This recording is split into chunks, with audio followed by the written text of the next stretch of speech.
podcast Tu legado en la docencia. Iniciamos.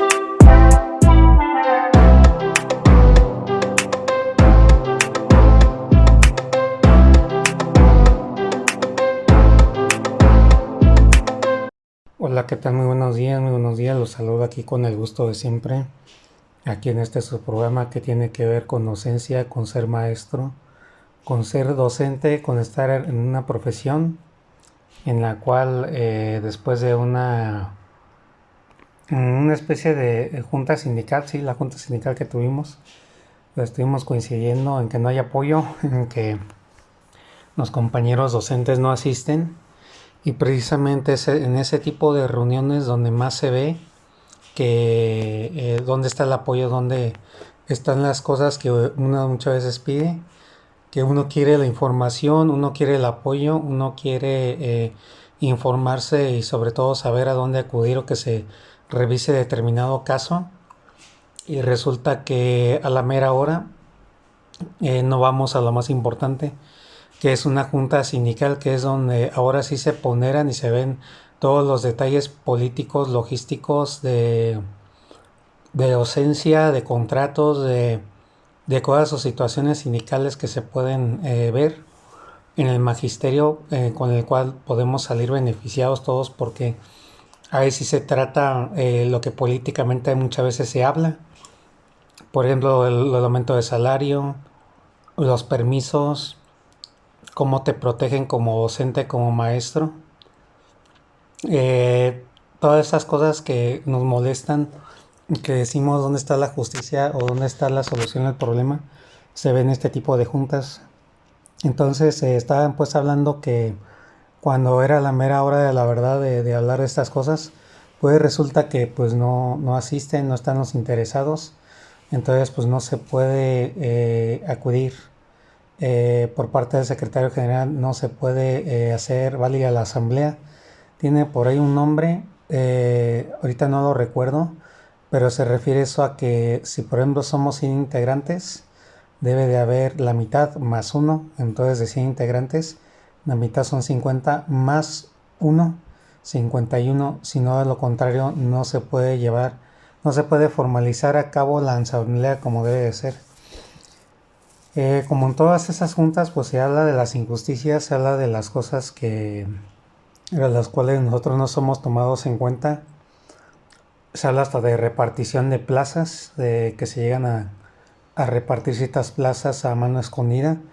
Y pues ya saben cómo es el movimiento de la política, siempre polarizante, de que es difícil o casi imposible encontrar a una persona, una situación que tú digas esto ocurrió de la manera 100% honesta, pues realmente seremos muy utópicos en cuanto a eso. Sin embargo, es muy interesante enterarte de cómo está todo y de cómo se mueve políticamente el magisterio, porque finalmente es lo que se le dice a toda la gente, o sea, hablando ya en gente general, realmente lo que determina qué salario vas a ganar, a dónde te vas a ir de vacaciones, cuántas horas trabajas al día y qué derechos y obligaciones tienes, se ve en la política. Podría ser un tema muy escabroso o de nulo interés para ti, sin embargo de viene todo, desde el salario hasta las oportunidades, todo, a lo que tú puedes acceder como derechohabiente. Entonces, por eso muchas veces se le dice a la gente, se le insta a que participe, a que dé su opinión, ya que de lo contrario, pues es como lo que ocurrió en la presidencia de México con López Obrador.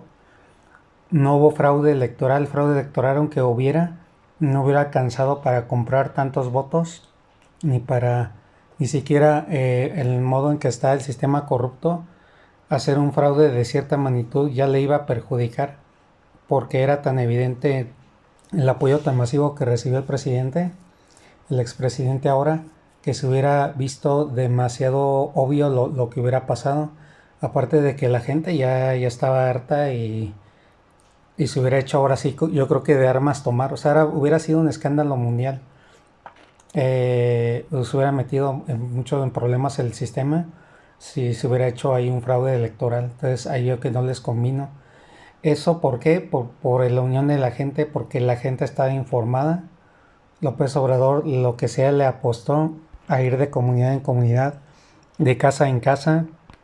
Él es por lo que sé y porque vino también a mi ciudad.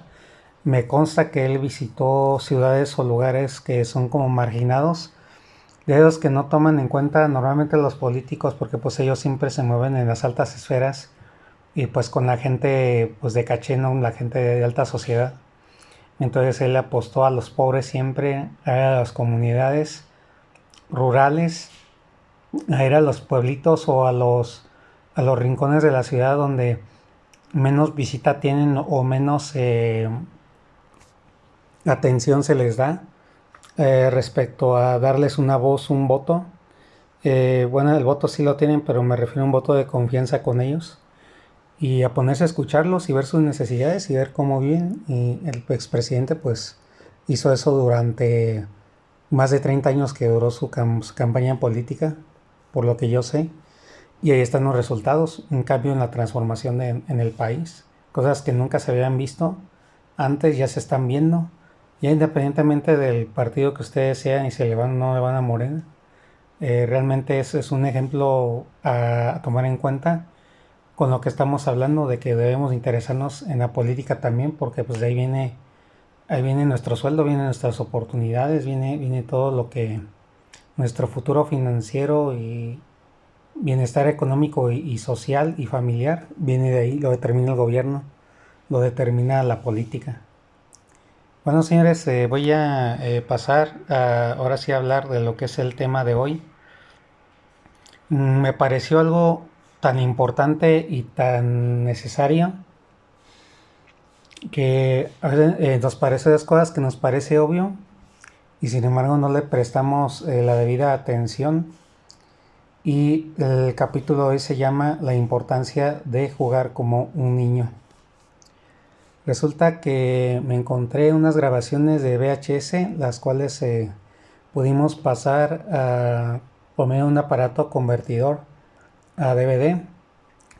Del DVD pues ya los puedes digitalizar y sacarlos en un formato digital, el cual puedes incluso usar la inteligencia artificial pues para hacerles un escalado, que un escalado no es otra cosa que aumentar en varias veces la resolución de la imagen para que se vea más nítido y que parezca por medio de simulación del programa que se le hizo, que eso se grabó en los tiempos actuales. Y eso eres muy bueno haciendo eso y moviéndola ahí, pues vas a saber cómo manejar el programa y todo.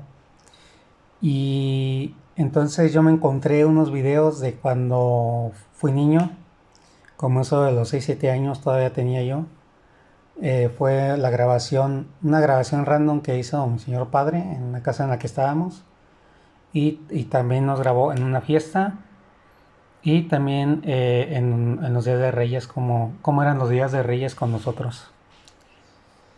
Eh, bueno, ahí en ese sentido, pues verte de nuevo de niño y con ese aumento de tecnología, sí es una experiencia muy interesante. Es como si alguien, vamos a llamarlo una inteligencia avanzada, como si alguien que se hubiera dedicado a revivir tu legado, pónganle, te dice, mira, ahí está esto de tu vida para que lo recuerdes, para que lo añores y para que agradezcas y revivas, porque recordar es vivir, ya lo sabemos. Y pues verte de nuevo en esas edades, se te quieras que o no te lleguen recuerdos, a mí me llegaron muchos recuerdos de cosas que yo pensé, yo viví, yo sentí en ese momento, cosas que había olvidado o si no, cosas que yo creí saber o que daba por sentado y por hecho. Y al momento de ver las grabaciones, como que me quedó más claro el por qué. Me acordé de ciertas cosas adicionales, o bien yo saqué conclusiones de cosas que yo no había visto, no había contemplado. Y bueno, ahí en ese sentido, pues sí estuvo muy interesante revivir todo eso y verte de niño, verte en tu niñez y ver cómo actuabas. Yo me acordé de muchas cosas donde hasta dije, híjole, aquí sí me pasé de, porque pues en lugar de agradecer los juguetes yo me puse muy sangroncito exigiendo. Entonces yo observaba mi propia conducta y yo mismo me daba cuenta, oye, como que aquí sí me pasé, como que me faltó, debí o no era el momento adecuado para tomar determinada conducta, o lo que dije no era apropiado, o fui muy sangrón en ese sentido al decir que yo quería otra cosa. O sea, obviamente cuando eres niño pues lo ves desde otra perspectiva, en ningún momento, lo que dicen los expertos en psicología, que ves ni es tu intención porque pues eres un niño y pues no estás haciendo las cosas con esa malicia. Sin embargo, sí, de repente es importante como que reconocer esa parte. Y bueno, sucedió también que recordé cosas, como había dicho, que no había recordado antes. Me di cuenta de cosas también muy interesantes. Esto muchas veces pasa cuando ya estás más grande y más maduro y empiezas a recorrer los recuerdos. Me empezó a suceder y a pasar que me di cuenta de cualidades de cosas que yo sabía hacer estupendamente bien. Y eso me sorprendió porque como recuerdo cuando tuve una maestra la cual dijo, recuerdo muy bien una lección suya, que se puso a revisar hace unos años cuando fue practicante, de qué manera o de qué modo ella lograba dar sus clases o ella lograba hacer sus trabajos cuando se los pedían. Y daba la casualidad de que todavía descubrió en ella misma cualidades o cosas que de alguna otra manera no había visto, que en determinado momento, incluso a la fecha de hoy, se subestimaba en ese sentido. Entonces, es lo que de ella decía, antes, en esos tiempos, logré dar un ancho, logré dar un rendimiento del que de hoy me sorprendo, cómo es que yo lo logré en el pasado. Hice cosas que seguramente en la actualidad yo no puedo replicar, no puedo hacer de la misma manera, a lo mejor y con la misma calidad. Y simplemente pues se refiere al hecho de cómo ella logró descubrir que hubo cosas que las hizo mucho mejor en una época donde se supone que era más inexperta o que comparada con la experiencia que ahora tiene, pues no se compara con nada con lo que ya sabe hacer y conoce el día de hoy. Entonces, por eso titulé este episodio de que tiene que ver con la niñez, la importancia de jugar como un niño, porque hay ciertas cualidades o destrezas que nosotros desarrollamos o que nosotros implementamos muchas veces sin acordarnos de cómo lo hicimos. Cuando somos niños somos muy naturales, somos muy resolutivos, nada se nos dificulta, incluso viendo videos sobre masculinidad y escuchando a los gurús que hablan sobre eso. Poniendo ejemplo de niñas y niños en la edad en la que están, muchas veces es cierto que de niños poseíamos ciertas cualidades que ahora como adultos se nos dificulta mucho, pero muchísimo, como volver a retomar o volvernos a creer. Una de esas cualidades es la confianza en nosotros mismos, primordial. No había imposible para nosotros, todo lo podíamos lograr, no había límites, era como una cuestión de autopercepción infinita, por así decirlo. Entonces en ningún momento tú decías o te decían, tú vas a ser el presidente de México, te la creías y decías, claro que yo puedo, claro que puedo ser el presidente de México. Y en los juegos en que te ponías a jugar al presidente o te ponías a jugar al ama de casa o al presidente o a un cabo o alguien del militar o un superhéroe, el personaje que le pongamos, el juego era una manera de conectar directamente con tu deseo, con lo que tú quieres hacer realmente y en la cosa a la cual quieres aspirar. Entonces muchas veces subestimamos el juego. El lo tomamos como en la docencia, en la actualidad, como una indisciplina. Tan solo los alumnos que empiezan a jugar entre ellos, ya lo vemos como un acto de irresponsabilidad e irrespeto. Lo que siempre hacemos es regañarlos, es reportarlos, es mandarlos a dirección, mandarlos a trabajo comunitario, pero realmente creo que no hemos logrado integrar al 100% como debería de ser el juego en las aulas. Incluso aunque uno lo haga, como haya llegado a ser mi caso en ciertas circunstancias, de todas maneras en la regla escolar, con los directivos, muchas veces es visto como una cierta indisciplina. Luego te reclaman que dónde está el control de grupo y ese tipo de cosas. Ahí lo que sucede pues, es que la concepción misma que tenemos del juego solamente se lo atribuimos al receso, a educación física. En el momento en que lo tienen que hacer, pues solamente es por ejemplo, no, pues muchas veces decimos, pues nada más lo puedes hacer en tu casa, y en tu casa haz todo lo que tú quieras. O sea, como que lo relegamos y lo ponemos muy aparte, lo separamos mucho de lo que es la profesión de la docencia, de ser docente, de ser maestro. Así los castigamos, así los reprendemos y muchas veces en las lecturas, por ejemplo, que nos ponen a hacer del examen para la UCICAM, sale que uno debe de ajustarse a los intereses y a los saberes y formas de aprender de los alumnos. Entonces ahí, pues en ese sentido, uno tiene que buscar la manera de... Y se dice que cuando tú logras integrar el juego, muchas veces se enseña en preescolar, incluso en primaria, el maestro se involucra en el juego, o sea, pone dinámicas a los alumnos en las cuales ellos juegan, se divierten y aprenden.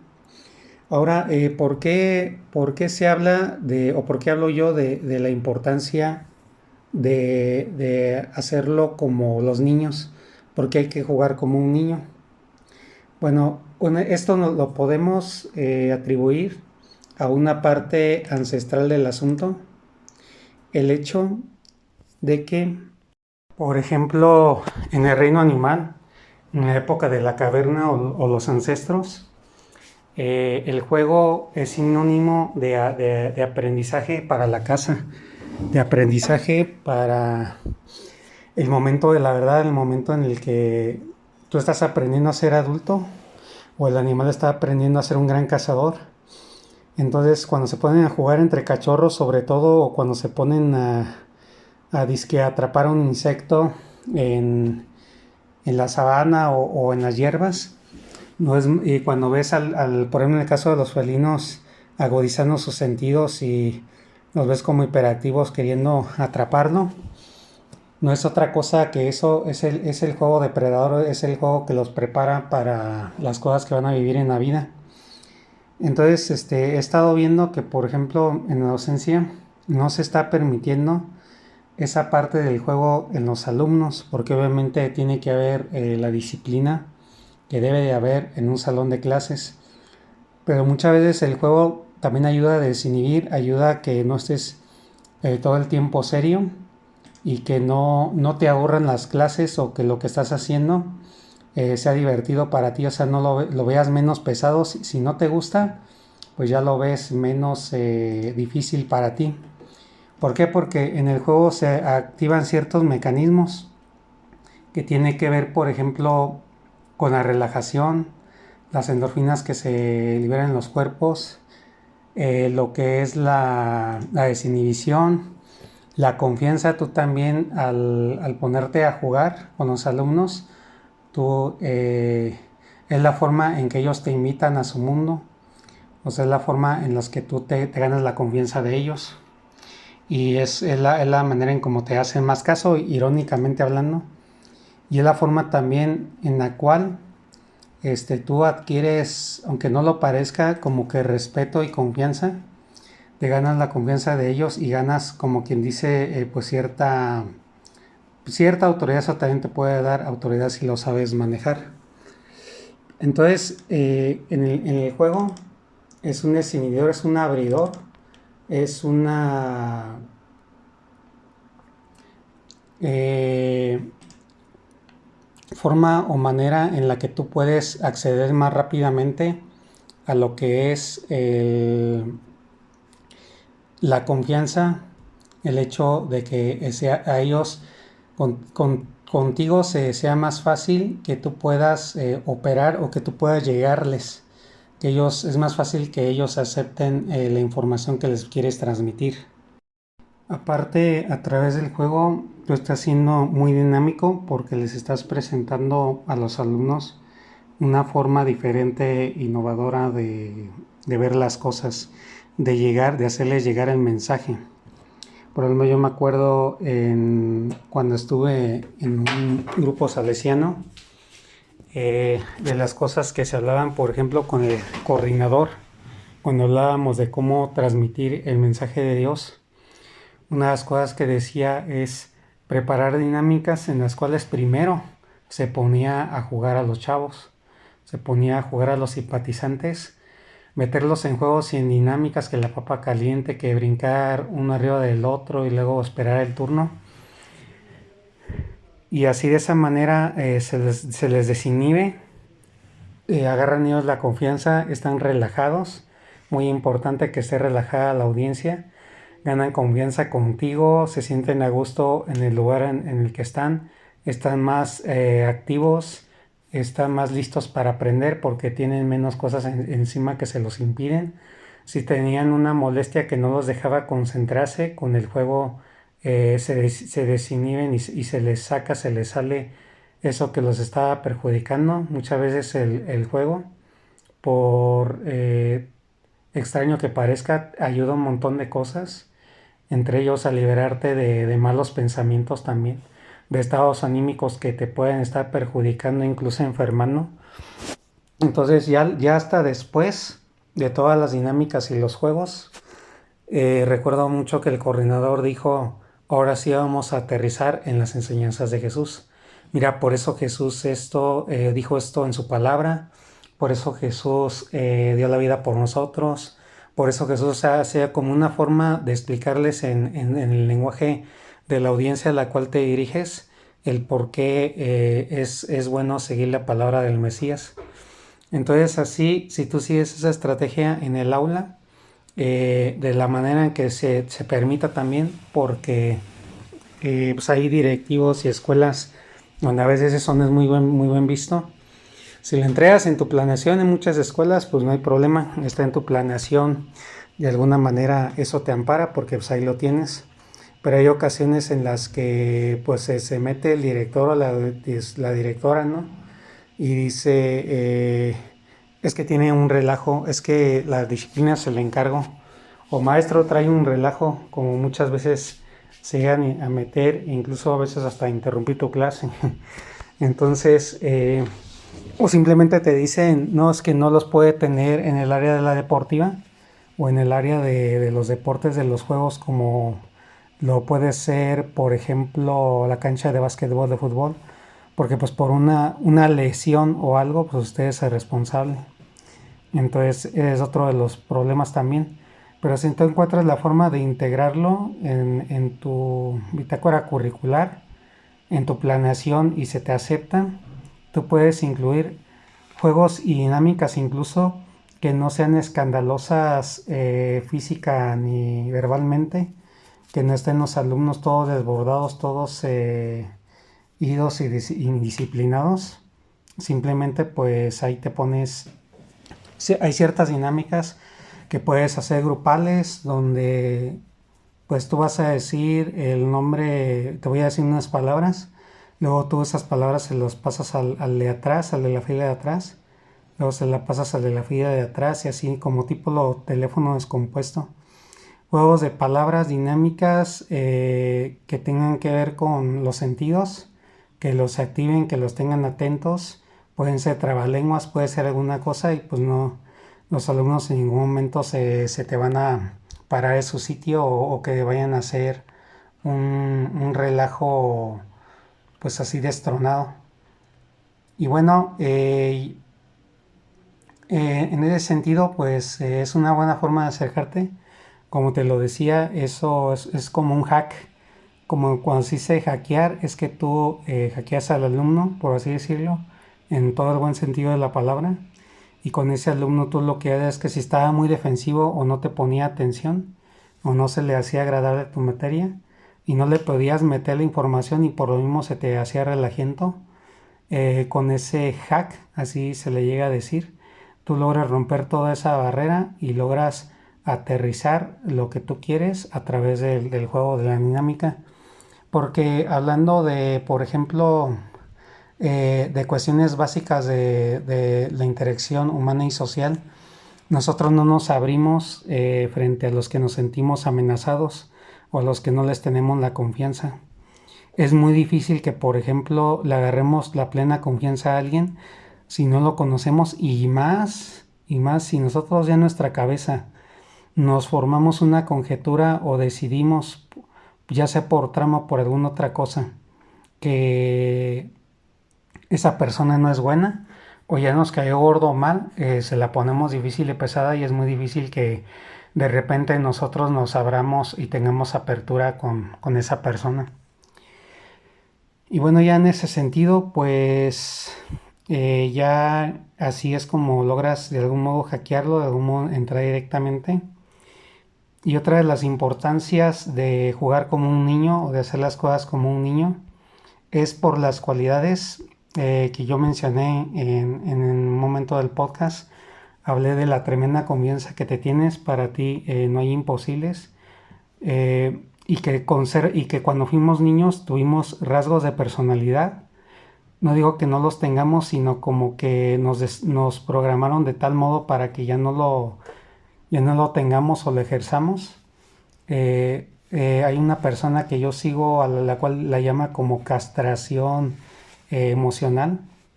Dice, estamos tan castrados que ya ni siquiera que queremos convencer a los demás de que somos buenos, cuando también debemos de aceptar que tenemos pulsiones y que también podemos ser malos. Esas cosas que hablan de aceptarse uno tal como es.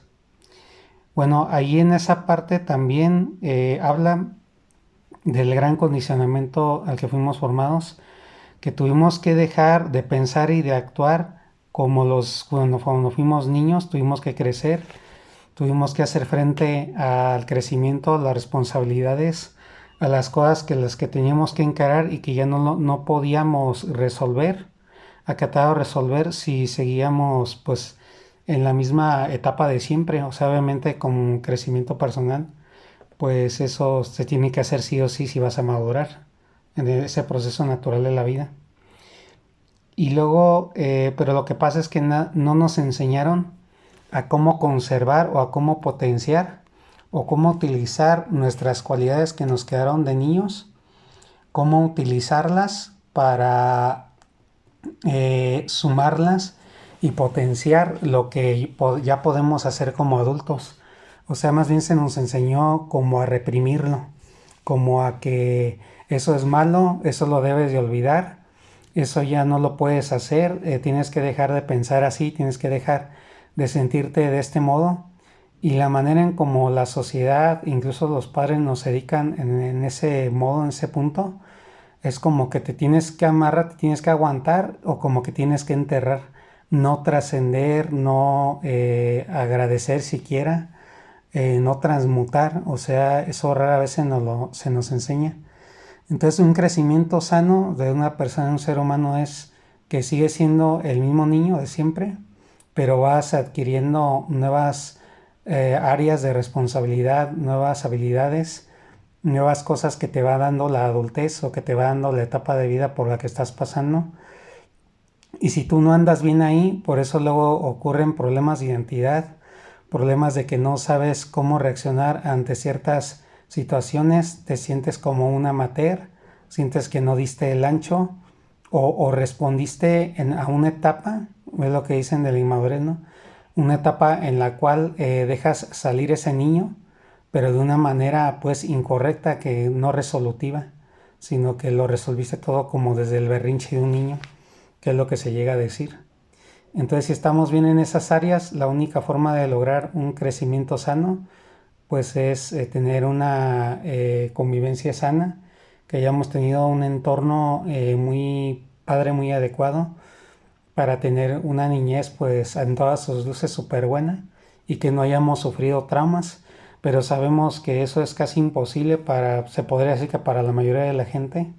Entonces lo que se debe de hacer aquí es retomar desde el lugar donde estás, si, tomando en cuenta tu profesión, tomando en cuenta tu rol social, eh, qué tienen que hacer las mamás cuando tienen hijos chiquitos, pues tienen que jugar como otra niña más, o sea, no puede ser de repente así un adulto en un juego, en medio de un juego, y comportarse con la rigidez y con las pautas y los lineamientos, que eso sí le funciona en su trabajo o en ciertas circunstancias que tiene que enfrentar como una adulta, pero no para dirigirse a los niños que quiere educar o que les quiere llegar. La famosísima frase, pues no le sabes llegar a ese chavo, hijo. O sea, uno tiene sí o sí que meterse en la onda, ya sea del niño, del adolescente, preadolescente, de la pubertad o de la etapa con la que tú estás tratando. Como me llegó a decirme señor padre una vez, investiga cómo es que ellos sienten, investiga cómo es que ellos procesan la información y la ejecutan, porque eso también es muy diferente por ejemplo, en la etapa secundaria de los 12 a los 15, el alumno cambia bastante de acuerdo en la forma en cómo asimila la información, la ejecuta y la aplica. Porque, por ejemplo, en lo que es de 12 a 13 años, están como etapa de crecimiento hormonal. Se desalborota mucho la hormona, sobre todo lo he visto cuando he trabajado con primeros grados. Empiezan como casi como a mitad, como que hay un estándar, empiezan como a mitades del primer año a sufrir esos cambios hormonales y se los notas. Están ahí sentados, pero están como muy inquietos, respiras un ambiente como inquieto y tranquilo, como si algo les apurara. Y ves cómo les tiembla el cuerpo, ves cómo como que se sacuden, como que tiemblan ellos. No, no sé bien cómo explicarlo, pero lo he llegado yo a notar. Y ya, de repente, pero de algún modo como que sabes o no sé si yo puedo decir que pues la mayoría de la gente lo sabe o se ha dado cuenta, quiero pensar. Ahí sabes que en ese momento pues están pasando por el cambio hormonal.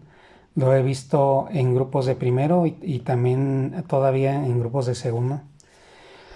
Y bueno, ahí es distinto la manera en cómo saben, aprenden, se expresan y hacen las cosas, va a cambiar de un año a otro, ya no van a ser los mismos, porque en la parte de su crecimiento, pues están más alborotados por esa hormona que los está haciendo crecer, que pues apenas son como una larva, ¿no? O sea, apenas están saliendo del capullo, a cuando ya son unas mariposas hechas y derechas, pues ya es otra cosa. Pero en ese momento es más eso que otra cosa. Es más el alborote hormonal y los cambios que produce en su cerebro, que produce en su cuerpo y en sus emociones, pues están en ese cambio, en esa transición. Entonces uno debe de saber qué hacer en esas etapas cuando les pase eso. Pues sí, pues como un papá, ¿no? ¿Qué hacer cuando tu hijo tiene hipo? ¿Qué hacer cuando tu hijo pasa algún malestar? Cuando pronuncia sus primeras palabras, cuando nada más quiere estar dando vueltas en la casa y no se está quieto, o sea, es todo ese tipo de cosas. Cuando mi hijo o mi hija tengan sus primeros novios, es todo eso que uno debe estar monitoreando y checando. Y bueno, espero haberte dado ciertas pautas y haberte ilustrado con los ejemplos correctos a lo que yo me refería respecto a este tema. Este tema surgió pues, debido a que pues, yo vi esos videos de mi niñez. Yo me di cuenta de cosas que también me dejaron en fraganti, donde yo decía al momento de ver la grabación, esto es por esto, o sea, como que lo empecé yo a relacionar.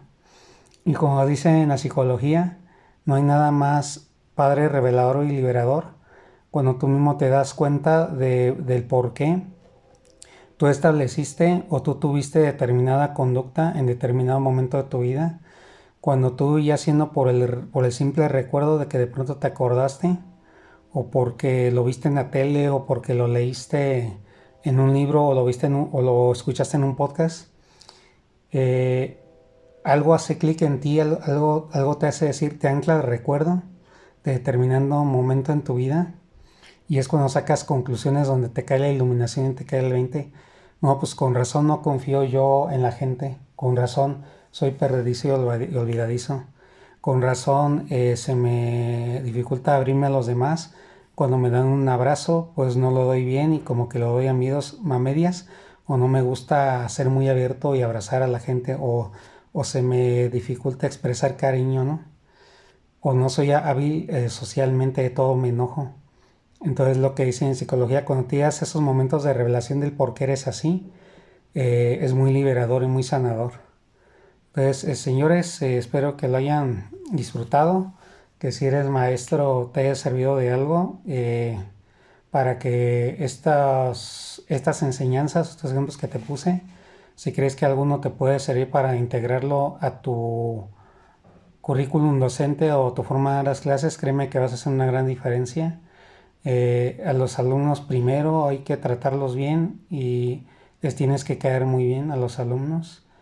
Si no, uno se tiene, hasta el trabajo mismo de uno se tiene que estar alterando, estarlos regañando, en el peor de los casos, como muchos lo hacen también, estarlos hasta amenazando, aplicando el terror en las aulas, porque pues si no los alumnos no te ponen caso, y eso es en gran parte porque pues no te han agarrado la confianza. O sea, no se les hace bueno lo que enseñas, pero más que nada es porque no han establecido confianza contigo, no han hecho una cierta amistad, aunque digan que en las escuelas no se debe ser amigo de los alumnos.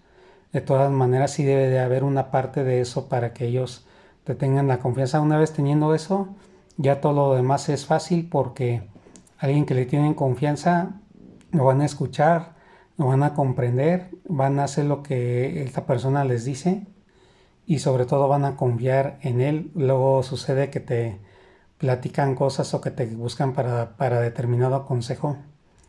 Para terminar este episodio, termino con una lectura que estoy leyendo precisamente para prepararme para el examen de precisión de la UCICAM, que es de ambientes de aprendizaje, una aproximación conceptual. Llega mucho la atención sobre aprendizajes lúdicos y creo que es una forma perfecta de cerrar este episodio.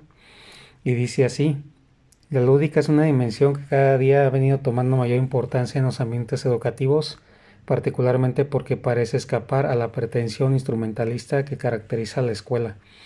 La lúdica se presta a la satisfacción placentera del niño por hallar solución a las barreras exploratorias que le presenta el mundo, permitiéndole su autocreación como sujeto de la cultura de acuerdo con lo que se señala.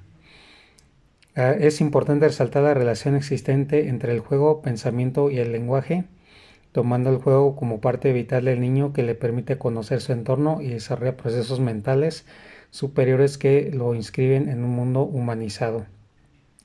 Uno de los elementos que ha permitido generar ambientes de aprendizaje lúdicos es la incorporación de juego. Este es un recurso educativo que se ha aprovechado muy bien en los niveles de preescolar y primaria, pero que a medida que se avanza en la escolaridad tiende a relegarse a favor de normas más expositivas de enseñanza. El juego es una función vital sobre la que no es posible aún dar una definición exacta en términos lógicos, biológicos o estéticos. Descrito por sus características, el juego no es vida corriente ni vida real, sino que hace posible una evasión de la realidad a una esfera temporal, donde se llevan a cabo actividades con orientación propia. El aislamiento espacio-temporal en el que tiene lugar el juego genera mundos temporales dentro del mundo habitual, a partir de una actividad particular. El juego introduce en la confusión de la vida y en la imperfección del mundo una perfección temporal ilimitada. Permite al sujeto crear un orden. Señores, que estén excelentemente bien y nos vemos en un próximo capítulo del podcast. Hasta luego.